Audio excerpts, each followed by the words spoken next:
여러분, 제가 요한복음 21장을 읽을 때마다 정말 꼭 기억되는 한 가지 스토리가 있습니다. 제가 청년 시절에 예수님 만나고 한참 이렇게 성장하고 있을 때에 그때 처음으로 봉사를 하게 된 곳이 있는데요. 그 봉사하는 부서가 어디냐면 학생부 교사를 봉사하게 되었습니다. 왜냐하면 한참 성장할 때 양육을 받든지 양육을 하든지 둘 중에 하나는 꼭 해야 되는데 양육을 하면서 훨씬 더 성장을 더 할 수 있다라는 얘기를 들으면서 정말 양육도 받았지만 정말 성장하고 싶은 마음이 너무 있어서 학생부 교사를 좀 하게 되었습니다. 그리고 바야흐로 시간이 지나서 그 첫 해 이제 학생부 수련을 가게 되었는데 그때 이제 한 30명 정도 아이들이 있었던 것 같아요. 그래서 우리 학생부 아이들 다 각자 다르잖아요, 그렇죠? 개성도 강하고 또 자기 의견도 잘 내고 또 말도 잘 안 듣고 그렇잖아요, 여러분, 우리 학생들. 근데 그때 첫 예배를 딱 드리는데 지금은 이제 그 예배 인도했던 찬양 인도했던 그 형제가 지금 미국 이제 LA에서 목회를 하고 있는데 그 형제가 제일 첫 번째 찬양을 인도하는데 찬양하라 내 영혼아 찬양하라 내 영혼아 하는데 이 찬양을요 뭐 많잖아요. 감사하라 내 영혼아 성축하라 내 영 뭐 한 30분 40분을 하는 거예요. 그래서 처음에 한두 번 하다 말겠었는데 계속 하는 거예요. 근데 보니까 그 형제가 정말 성령 충만한 가운데 뭔가 이렇게 정말 너무 주님께 집중하는 모습을 보였습니다. 근데 그 다음에도 뭐 다양한 종류의 찬양을 막 했는데 마지막 찬양이 어떤 찬양이었냐면 이거였습니다. 갈릴리 호숫가에서 주님은 시몬에게 물으셨네. 사랑하는 시몬아 너 날 사랑하느냐. 오 주님 당신만이 아십니다. 이 찬양을 하는데요. 몇 번을 반복해서 찬양을 하고 그리고 그 인도했던 그 형제가 어떻게 합니까? 이번에는 사랑하는 이름을 불러가면서 이제 한 사람씩 돌아가면서 하는 거예요. 아마 2시간 정도 예배를 생각했었는데 찬양을 1시간 이상을 막 하고 있으니까 막 옆에 있던 목사님은 막 바짝바짝 목이 탔던 것 같아요. 저거 왜 이렇게 빨리 안 끝내는가. 근데 뭐 아무도 말릴 수가 없었습니다. 그러면서 찬양을 하는데 그때 남자 부장 집사님이 학생 부장 선생님이 계셨는데 그분한테 사랑하는 성호야 너 날 사랑하느냐 하면서 다 같이 그 부장 집사님을 통해서 이렇게 손을 대면서 이렇게 찬양을 이렇게 하고 마지막 고백을 누가 하느냐 그 부장 집사님이 하는 거예요. 근데 그 부장 집사님이 오 주님 당신만이 아십니다 하는데 갑자기 그 남자 부장 집사님이 눈물을 뻥뻥 흘리면서 우시는 거예요. 그러고 나서 그 다음에 선생님들이 이렇게 한 명씩 돌아가면서 찬양을 또 이렇게 하면서 이렇게 고백할 수 있도록. 그러니까 아마도 성령님의 인도하심이었던 생각이 드는데 정말 말할 수 없는 견딜 수 없는 하나님의 은혜가 각각의 심령 가운데 부어지는데 저도 너무 막 감격이 되는 거예요.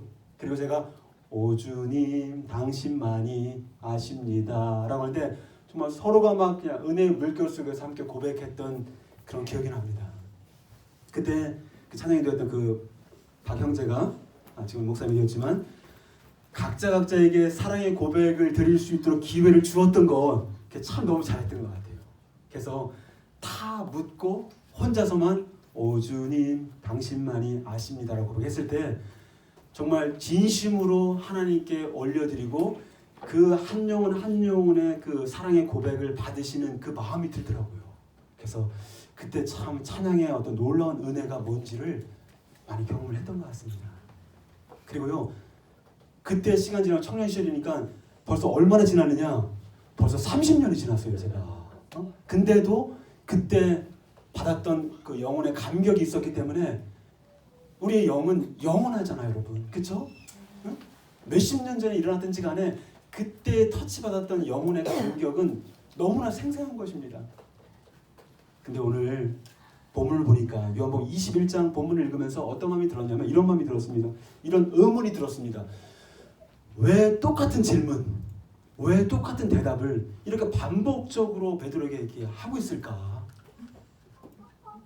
요한복음 21장 15절, 16절, 17절 읽어보신 그 말씀을 보면 요한의 아들 시몬아, 이 찬양 아시나요?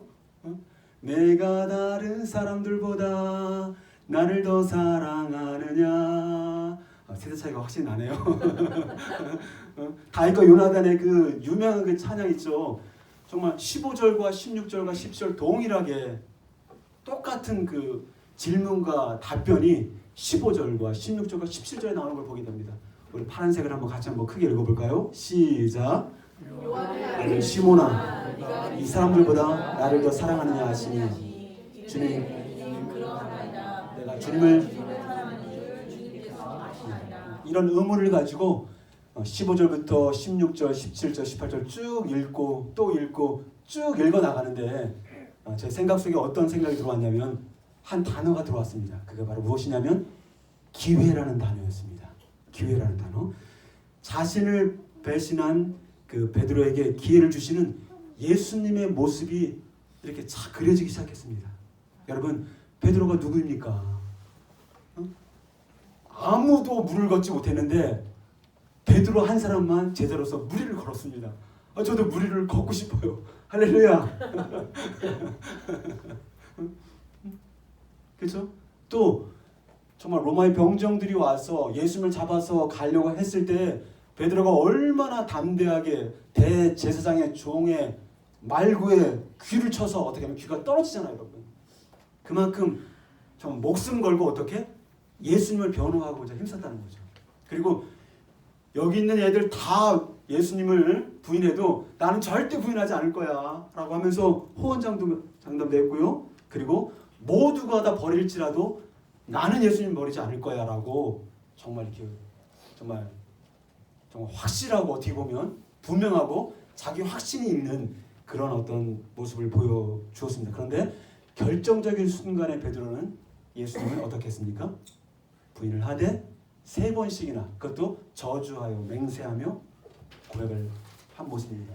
저는 이것을 보게 되면서 일제시대 때 여러분 많은 사람들이 신사참배한 거 여러분 아시잖아요. 그렇죠? 근데 제가 청년 시절에는 제가 젊은 시절에는 20대 30대 했을 때는 화가 났습니다. 신사참배에 대해서. 근데요 제가 진짜 40대 후반에 50대 하겠잖아요. 여러분 지금 총칼을 가지고 와서 너희들 예수님 부인하자면 다 죽일 거야. 그렇게 위협한다면 여기 몇 명이나 주님을 부인하지 않겠다고 호언 장담할 수 있는 사람 몇 명이나 있을까?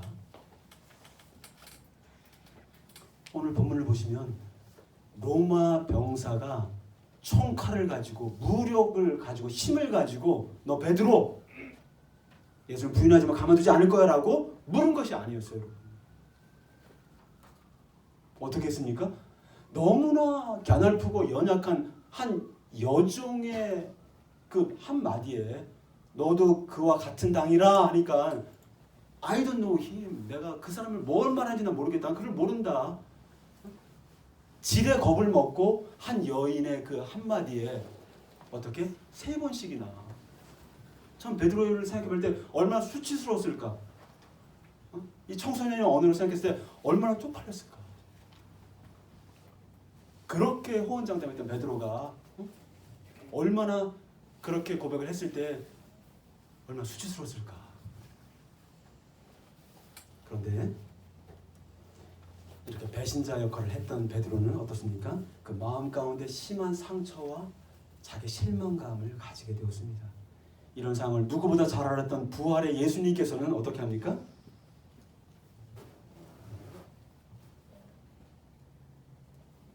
그 마음에 심한 상처와 자기 실망감이 있는 베드로의 마음을 아시고 자기가 입으로 3번 부인했던 그 입으로 다시 한번 어떻게 예수님께 정말 순수한 마음으로 주님을 사랑했던 그 사랑의 고백을 할 수 있도록 기회를 주었던 것입니다.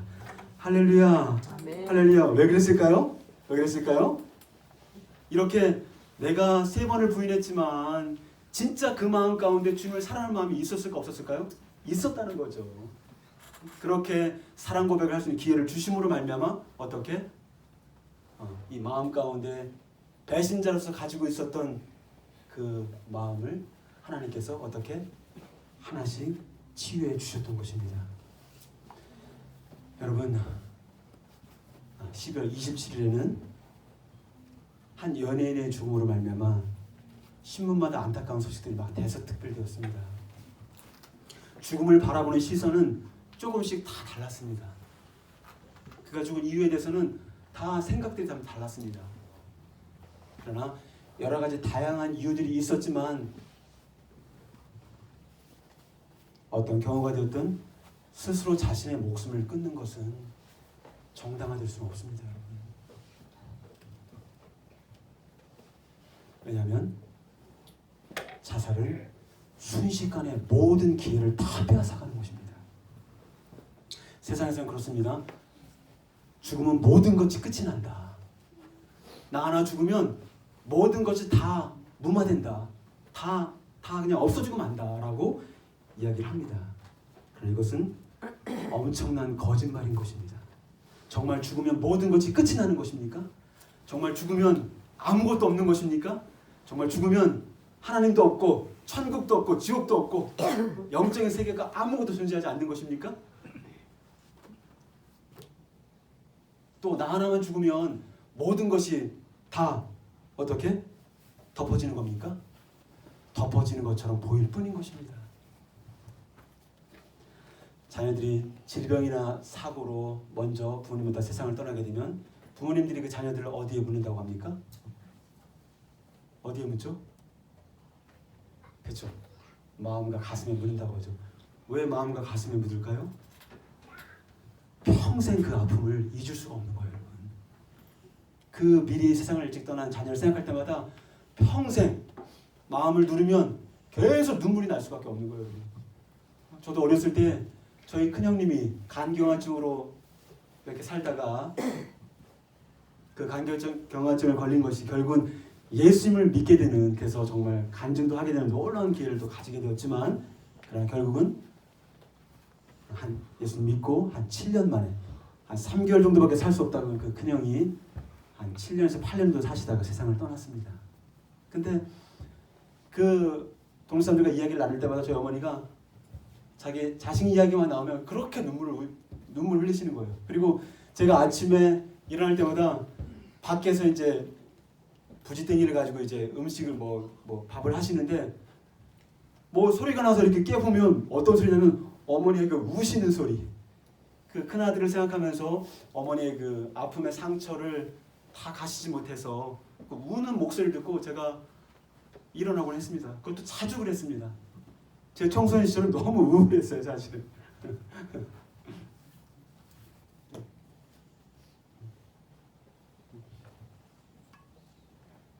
그런데 자녀가 질병이나 사고가 아니라 진짜 스스로 목숨을 끊는다면 부모님의 마음은 어떻겠습니까?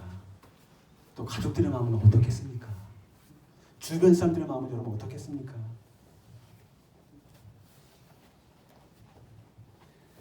평생 안타까운 마음과 아픔이 뒤따르는 것입니다.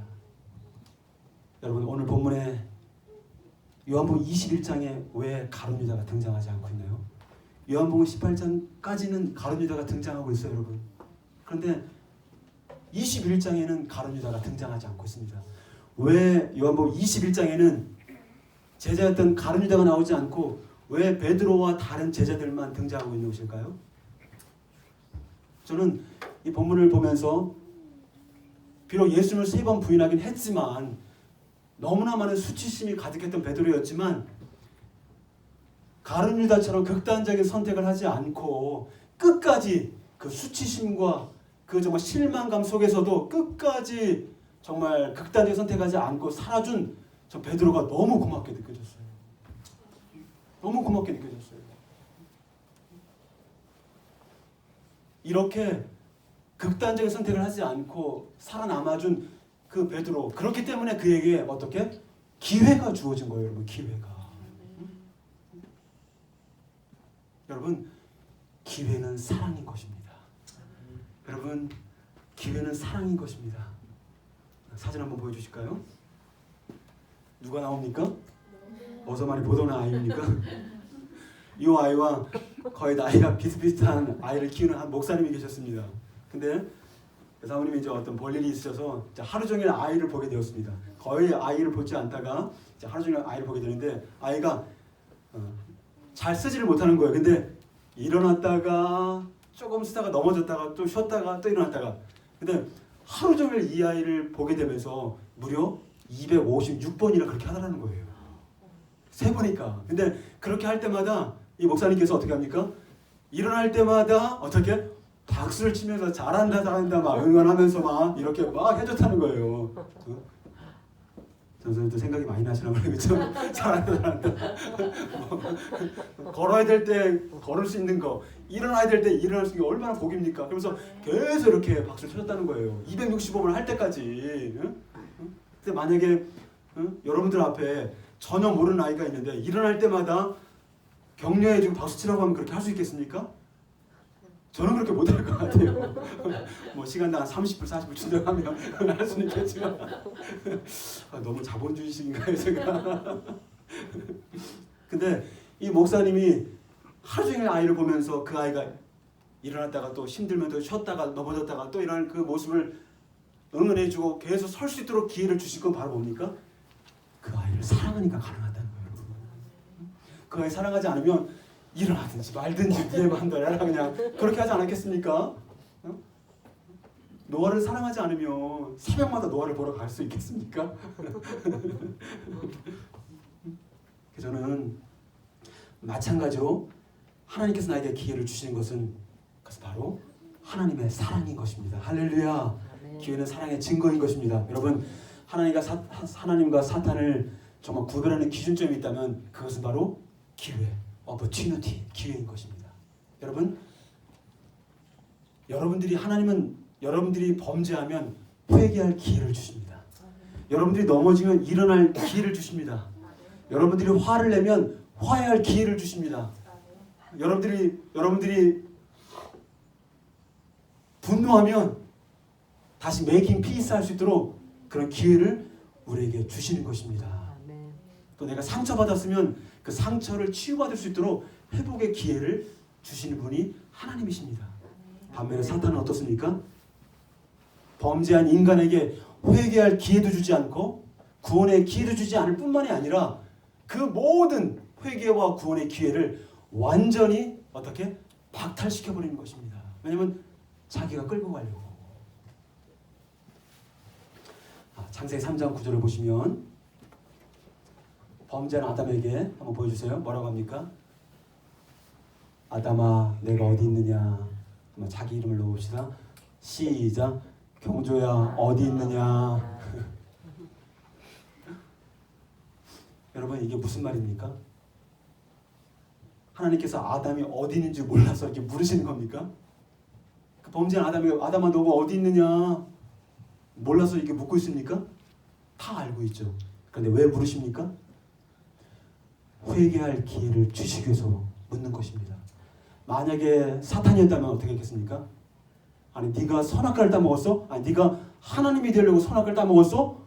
야 기가 막히고 코가 막히다. 네가 그러고도 살아있니? 이럴 수 있다는 거예요. 하나님은 범죄한 아담에게 회개할 기회를 주시는 것입니다. 창세기 4장 9절을 한번 봅시다. 그 다음 봅시다. 누굽니까? 가인입니다. 가인이 어떤 사람입니까? 동생을 살인자였어요, 여러분. 머더러, 킬러. 근데 하나님이 나타나셔서 이 가인에게 너 동생 죽였지? 내가 다 봤어.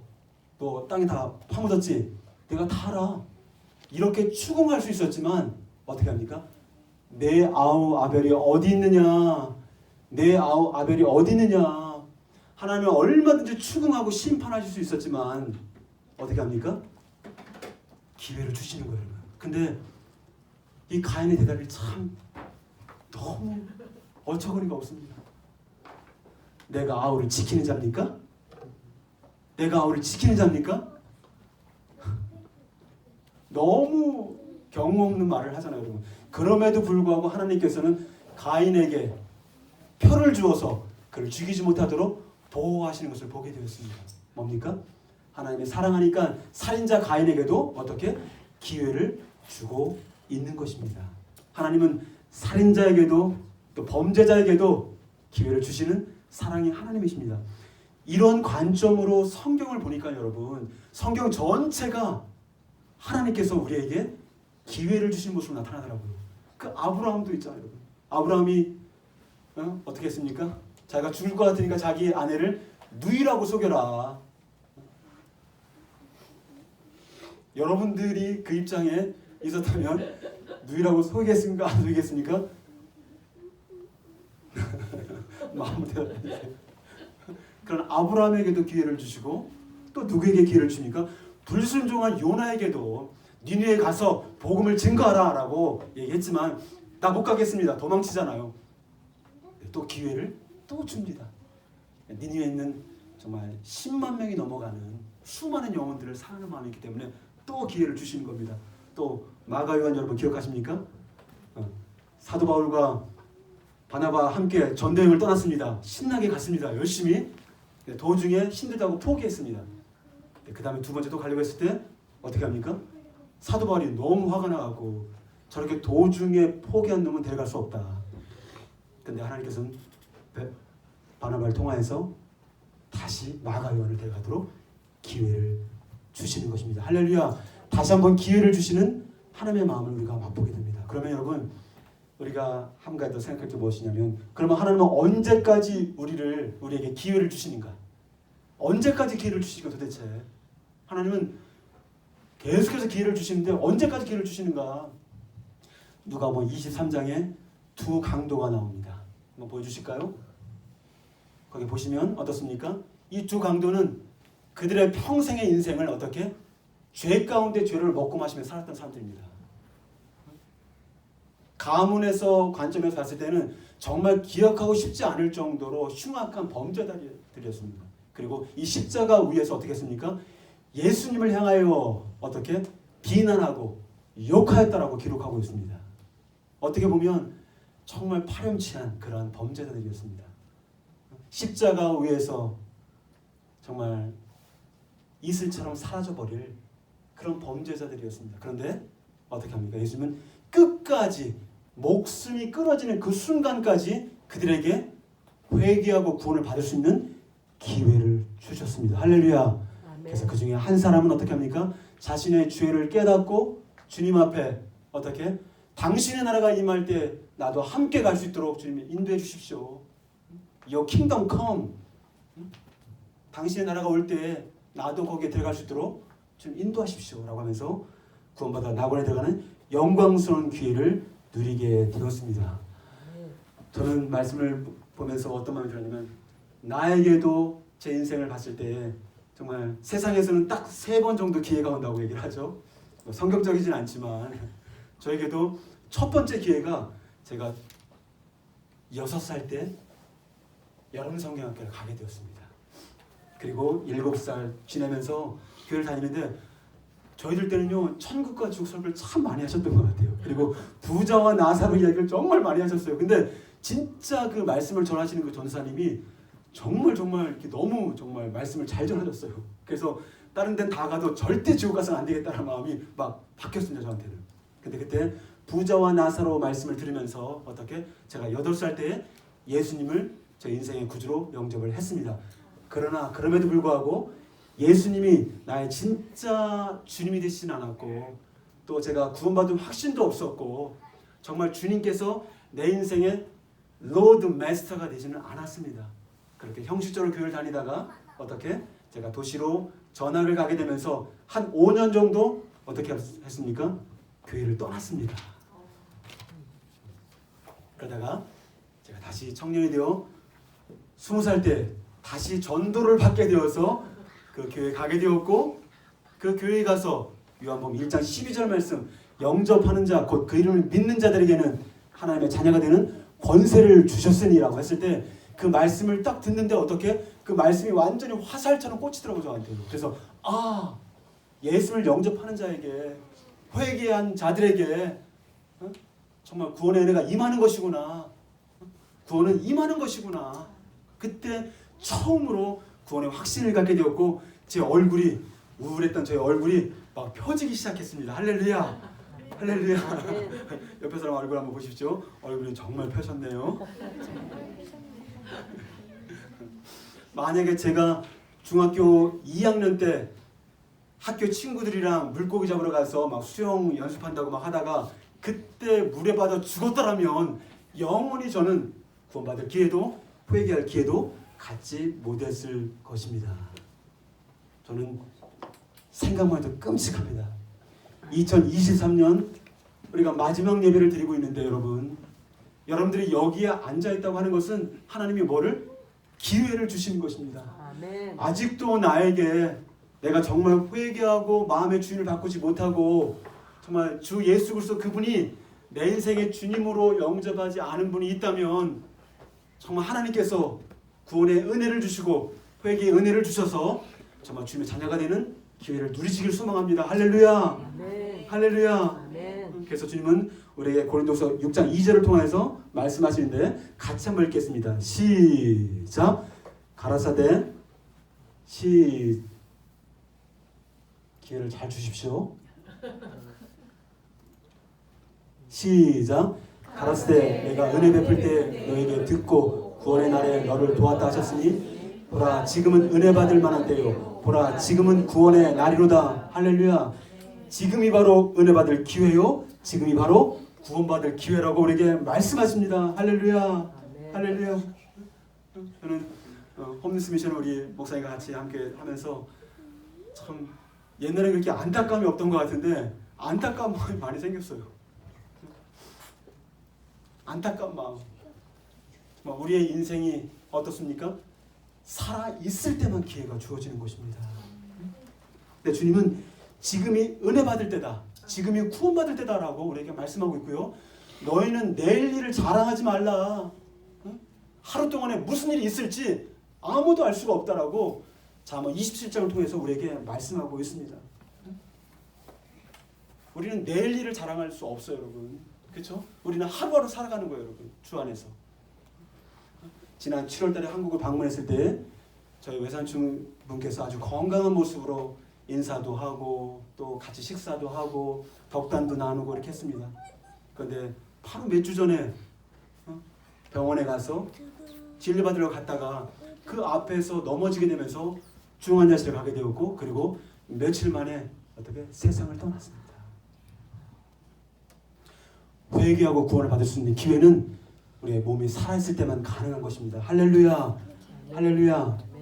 이제 말씀을 좀 마무리하겠습니다. 여러분 어느 날 제가 저희 집 앞에 큰 도로 156 스트리트가 있잖아요. 밖에 나가는데 앞에 사람들이 막 지나가요. 그 제가 한 사람을 붙들고 나를 사랑하시나요? Do you love me? 이렇게 물어보면 그 사람이 나를 어떻게 생각할까요? 그치. 그치. You are so crazy, 그쵸? 우리 민호가 너무 열심히 듣고 있어 그냥. 감사해. 우리 아이들 정말 소망이 있습니다. 할렐루야. 정말 하나님의 은혜가 부어질 것입니다. 그쵸? 저를 아마 미친 사람 취급할 거예요, 여러분. 그렇잖아요, 여러분? 왜냐면 Do you love me? 나를 사랑하나요? 라고 고백을 할 수 있는 것은 내가 그 사람을 사랑하는 것이 아니고서는 그렇게 질문할 수가 없는 거예요, 여러분. 부부 가운데, 연인 가운데 고백할 수 있지. 아무나 가갖고 학교에서 나를 사랑하나요? 이렇게 하면 진짜 얼마나 웃기겠습니까, 여러분. 그렇죠? 그렇잖아요, 여러분. 따라서 예수님께서 베드로에게 The son of Simon, do you love me more than these? 이 사람들보다 나를 더 사랑하느냐라고 그렇게 물으실 때에는 무엇입니까?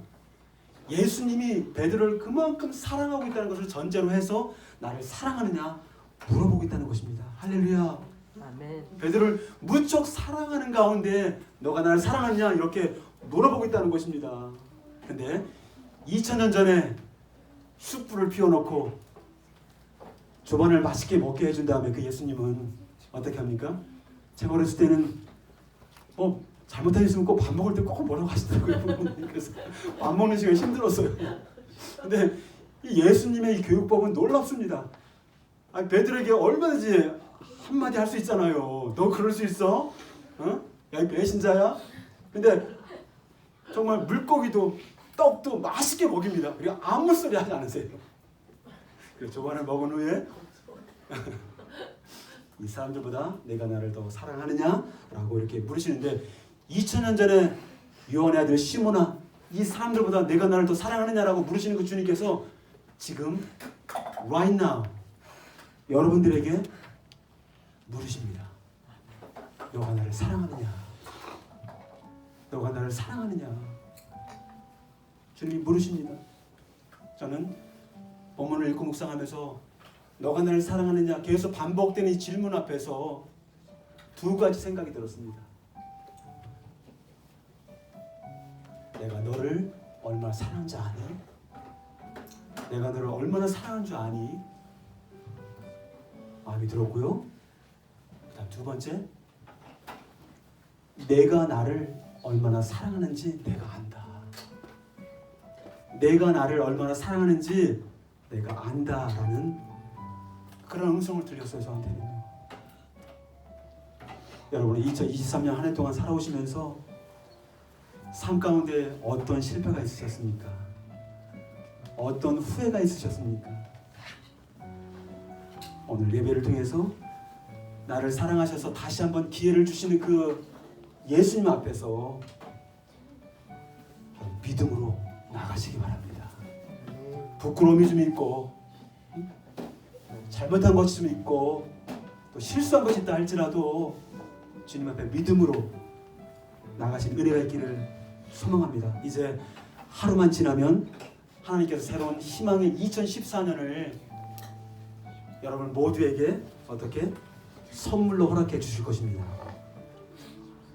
예수님이 어떤 분이셨습니까? 예수님 3년 반 동안 자신이 살았던 그 시간들을 사랑과 용서와 섬김의 기회로 다 쓰셨습니다. 그리고 물과 피를 다 쏟으셨습니다. 그분이 예수님이 그렇게 사용하셨다면 이제 2024년을 여러분들은 어떠한 기회로 사용하기를 원하십니까? 그분의 무릎 앞에 이제 다 같이 일어나셔서 찬양으로 고백하며 나가겠습니다.